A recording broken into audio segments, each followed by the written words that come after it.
Joining us from Silver Creek, Colorado, from the log cabin where author Paul Sheldon once got kidnapped by his number one fan, Kyle Brandt, everybody, here on the Rich Eisen Show. Misery reference? Is that Annie Wilkes' log cabin? Where are you, Kyle? What the It hell, is man? Annie Wilkes. She just took a sledgehammer to both my ankles. Okay, yeah, you've been hobbled. Wow, look at you coming on despite being hobbled. He's stuck there for a while. In the Stephen King book version, yes, Annie Wilkes cuts off his foot and uses a blowtorch to solder the wound. So they cleaned it up in the movie.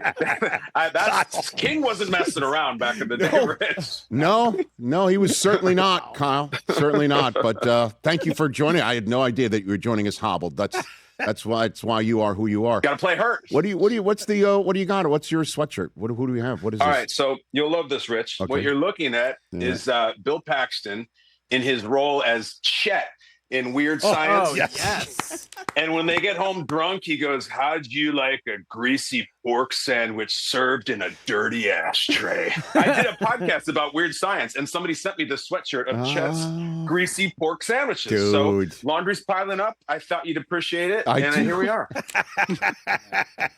I knew I couldn't see it. But that's a deep cut, well man. Done. That is a deep cut on a sweatshirt. Oh, right yeah. There. I just love that, like, we're out of the gates. We're into Annie Wilkes, yes, we are. Chet, Wyatt, Gary, Kelly LeBrock. It's all coming up. We're always going. Hey, listen, Kyle, anytime Mike Del Tufo is on a program, we're always one step away from being Kelly LeBrock adjacent. Exactly. Okay, that's pretty much the way it works. So does Del Tufo wish that it had been him instead of Steven Seagal, who could have had the hand of Kelly LeBrock for all those years? 100%. There you go. Can confirm. Yeah. I bet Kelly LeBrock wishes that too, Del Tufo. Probably.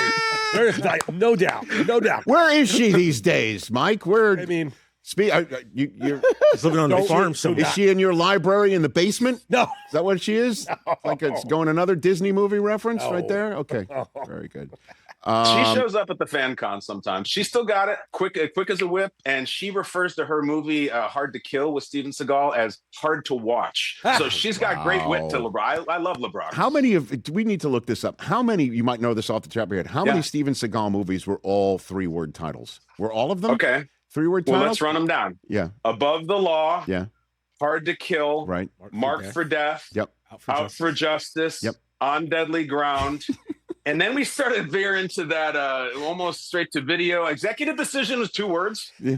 Well, I'm sure to him, he thought it was polysyllabic enough, to get to 3 words. Say maybe. Fire Down Below. Fire Down Below. Okay, very good. Fire Down Below. What was the one Half he did Past one with, Dead? With like DMX?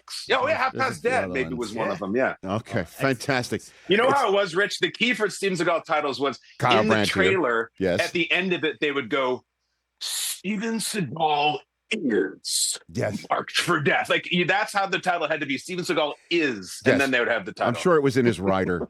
Kyle Brandt here on the Rich Eisen Show from Good Morning Football, and of course, fandom of the Chicago Bears. Yeah. You have the floor, sir, on what you're feeling inside you. I know you've been saying it on NFL Network and the Roku channel that do different spots to watch Good Morning Football's iterations, plural. What are you thinking? What are you feeling right now, Kyle? Well, Rich, I remember coming on your program in 2024 that season, and I was there in studio with you. And it's funny you asked me what I'm feeling because 2024, the Bears had just lost to the Packers on a last-second blocked field goal. Mm-hmm. And I remember sitting in that chair next to you saying, they're turning me into a serial killer. I don't feel anything. I don't feel anger. I don't feel disappointment. They're making me Dexter. I have no feelings. Mm-hmm.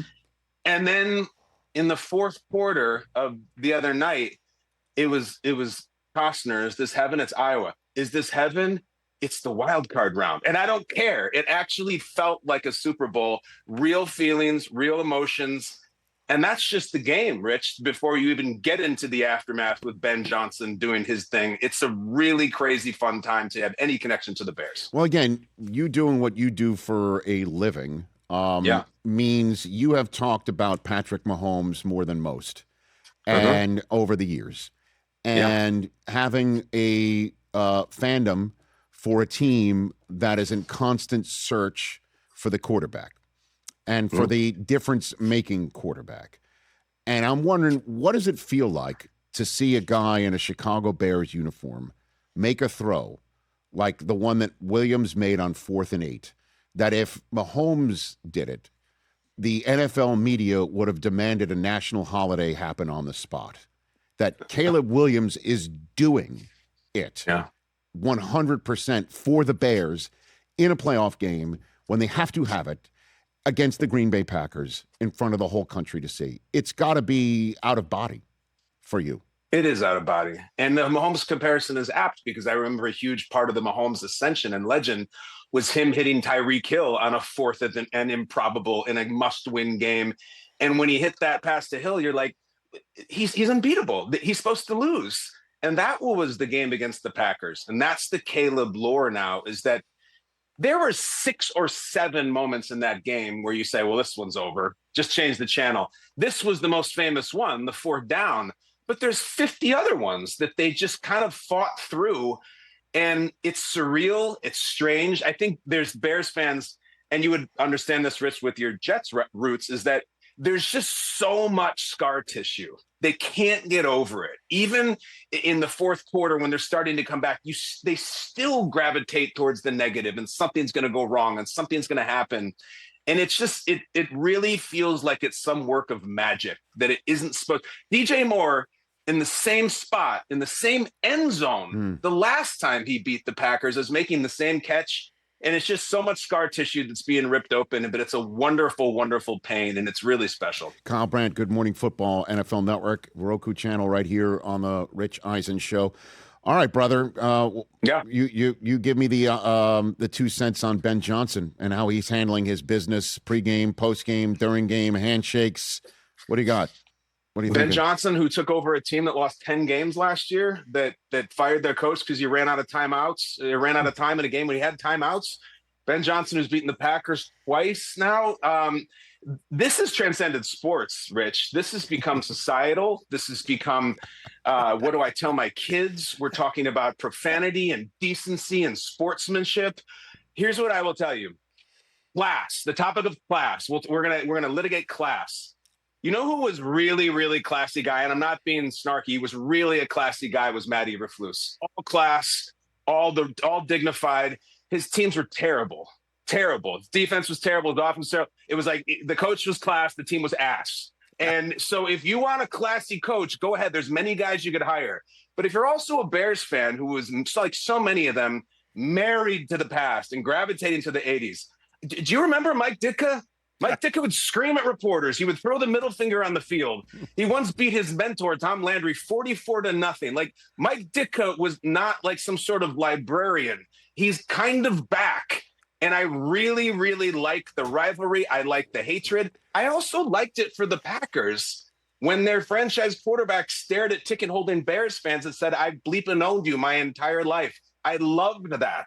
And I love that Ben Johnson is doing the handshake, that he's saying bleep the Packers, because it's working. And he can do whatever the hell he wants. I'm not worried about my kids. I'll handle my kids. He can handle the Bears. And he's handling them beautifully. Yeah, giving out free Wiener Circle dogs, taking off Damn his right. shirts. And that's the way I look at it, is that he may be, not your cup of tea, but if he's on your side, you're damn straight. You're sipping all the tea and you're drinking all the Kool-Aid you possibly can.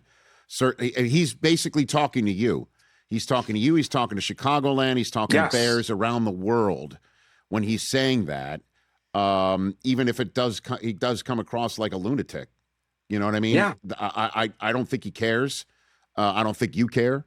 And I think the Bears are hosting the Rams one step away from potentially, if the Niners pull something off, hosting them for an NFC championship game, if not maybe going to Seattle and going to the Super Bowl. It's real and it's spectacular, It's all there, and you nailed it. And they are real and they are spectacular.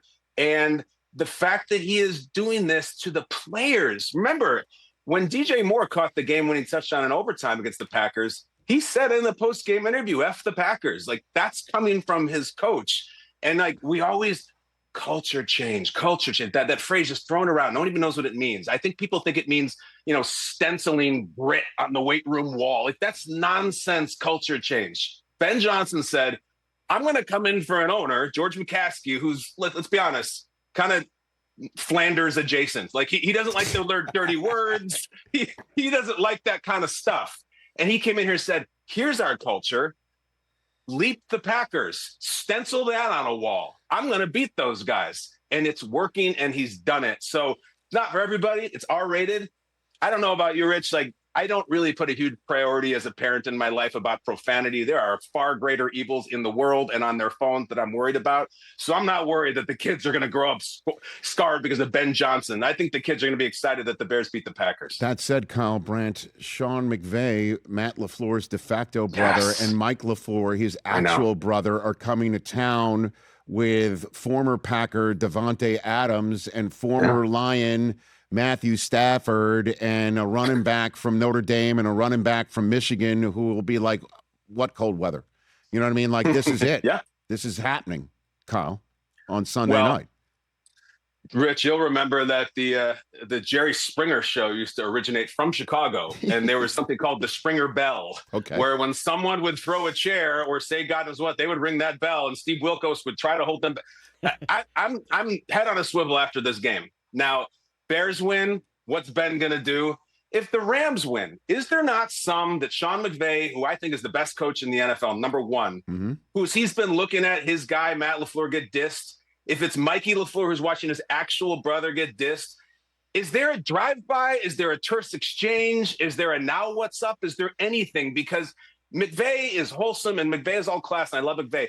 McVay is a super competitive aggro SOB. You bet. And I think that there's also a new rooster in the hen house of the NFC, Ben Johnson. So, like, there's a game, and then there's a pay-per-view, and it's the Jerry Springer show back in Chicago, and I can't wait. No doubt about it. I know, again, by proxy, Josh Allen is your guy, too. Sure. And it's kind of crazy. The fact that we're nationally saying best shot he's ever had at it, because of who's not in the AFC. You know, it's not Lamar, Burrow, and Mahomes left with him. It's Nix, May, and Stroud left with him. So that alone is going to give him that opportunity to go to the Super Bowl. But the Bills also, on paper, although, as you know, Kenny Mayne would always say the game's not played on paper, it's played inside TV sets. But on paper, Allen 100% has been an MVP of a team that is much better, has been much better, only to lose to Mahomes or Burrow this decade than the team he currently is taking into Denver right now. But they could make it. That's for sure. They could be in Santa Clara at the end of the day. Oh, no doubt. No doubt. And I look right now, Josh Allen is the best player. He's the closest thing we have to Michael Jordan. And on his team, he's got Scottie Pippen, his James Cook. Scottie Pippen didn't really do squat against Jacksonville, so Jordan had to get 60. If Jordan scored 50 in that game, they would have lost. He had to get 60. And I would just encourage anybody who is really embracing the storyline that he doesn't have to go against Lamar and Burrow and Patrick Mahomes.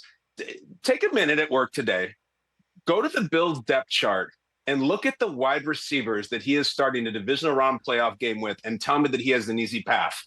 The Bills lost Tyrell Shavers this week, and you would have thought Montana lost Rice. Tyrell Shavers is the practice squad guy. They lost Gabe Davis, who the league chewed out and spit back at them. He's going to Denver with Khalil Shakir, who is great. He is a B.J. Armstrong type. He's going with Keon Coleman, who you don't know week to week if the Bills even want to play him. And he's going with Brandon Cooks, who, God bless Brandon Cooks, Rich. He's on his 7th team. He joined the Bills in week 13. That's the war chest that he's going. The Eagles just got knocked out with A.J. Brown and Devontae Smith et al. That's who Josh Allen, Michael Jordan's going to Denver with. Tell me he has an easy path. So is he the Robert Ory without the trophies? Is that who Brandon Cooks is on your, you know what I mean? I would think the Robert Ory, Big Shot Bob. And yes, he's right there, Rich. P.J. Tucker. He's the P.J. Tucker of the situation here. Just to mix metaphors. I see him as maybe like a Rod Strickland, the Blazers point guard, just effective, dashing. You put him any offense, it's there. What's that stat? It was in the NFL Network packet here. I think it was the 4th team. Here, let me get this stat for you. I have it. I love these. Here it is. Yeah. First player in NFL history to have 50 or more scrimmage yards in a playoff game for 4 different franchises. Brandon Cooks for the Patriots, Rams, Cowboys, and now Bills. You know? So I remember he was in the Patriots-Eagles Super Bowl that Nick Foles won. He got knocked out of the game. He was playing for Brady at the time. He's going to be the Josh Johnson of wide receivers. He's going to play on every team. And it's just like we just pass him around, and he's always good. But this is not ideal for winning a Super Bowl. He's your number 2 right now. It's nuts. Before I let you go, give me the Steelers' next head coach. Boom. I just gave you the crystal ball. Crystal ball it, Kyle. Man. Next Steelers head coach. Tomlin hasn't been gone even 24 hours. It was right around this time we were beginning to hear rumblings that he was leaving. All right, so this is the dating profile. You want someone who's young. Okay. You want someone who is like kind of the Tomlin square jaw, like the alpha personality. Which, due respect to Mike McDaniel, is not going to be him. And then you want probably someone defensive. I mean, I'm in love with Cignetti as much as everybody else is. So come on. It's like that's the kind of swing that I would love for Pittsburgh to take. Because the pressure, Rich. The Steelers cannot hire a coach and 2 years later say, our bad, let's get somebody else. No, this person needs to be working there in like 2045 to meet up their standard. So it has to be someone who just seems like the natural. And it's just, look at the picture. It's absolutely beautiful. I mean, if you could find Cignetti in a 30-year-old body, right? Like that's what you're looking for. But this is a Pittsburgh guy who I think Steeler fans would go nuts for. Anybody would. I was mentioning him for the Raiders position potentially because obviously the Raiders can draft his current quarterback gunning for Miami in Mendoza. I don't know, but you're right. Like a young sort of the thing is, Tomlin, 19 years, is leaving the Steelers as a 53-year-old man. So that's the sort of right. Didn't you say Cowher left as a 47-year-old guy, Chris? Yeah, that you said he was 49. 49. Okay, like that's the way things go for the Steelers. I think it was Schefter who was pointing it out that you can't go back and look at the social media reactions when Mike Tomlin was hired because there was no social media. So it would have to be everybody's MySpace posts or something like that. Doesn't even make sense. That's his legacy. Okay. So I think the Canadian Mounties are out behind the cabin right now, Kyle. They're trying to take out the molasses runners, I think. Is that what it was? Was it? They were taking guns across the border in the Untouchables. Yeah. I think that's what's happening right now. They're smuggling guns, and then I'm also going to go up and Strange Brew. I'm going to crack some beers. No, as a matter of fact, no. I'm sorry. It was the bookkeeper. The bookkeeper's outside. They're trying to get the bookkeeper, the Canadian Mounties, Kyle. So be careful, okay? In that cabin. I got the syrup, the Mounties, the bookkeeper, Rich. Okay. And I'm also pantsless, so it helps here too. Thank you. Nice. Good night, football. Kyle Brandt, everybody. Ladies and gentlemen, we'll chat soon, brother. I'll see you in Santa Clara. I'll see you this weekend. You go, this week? Oh, that's right. You're coming out here. I'll be there. Yeah, I'll see you. You're part of game day morning this weekend. I can't wait. That's great. That's Thanks, right. Man. By the way, I don't know if you saw the graphic from our I guess NFL media department, PR department. Sure. You and Kyle Van Noy are in the corner. So I guess it's just the Kyle corner. We should have a Kyle corner this weekend. Great. Yeah. Well, listen, I hope for the Niners' sake it's not Shanahan the weekend after that. Ladies and gentlemen, Kyle Brandt, everybody. That's called a walk-off line. Thanks again. That's Kyle Brandt, everybody. Check out Good Morning Football every single day on NFL Network. And then after, switch over for more of that on the Roku channel, everybody. Hey, you made it all the way to the end. Thanks for that. Check us out every single day streaming live on Disney Plus and the ESPN app 12 to 3 Eastern.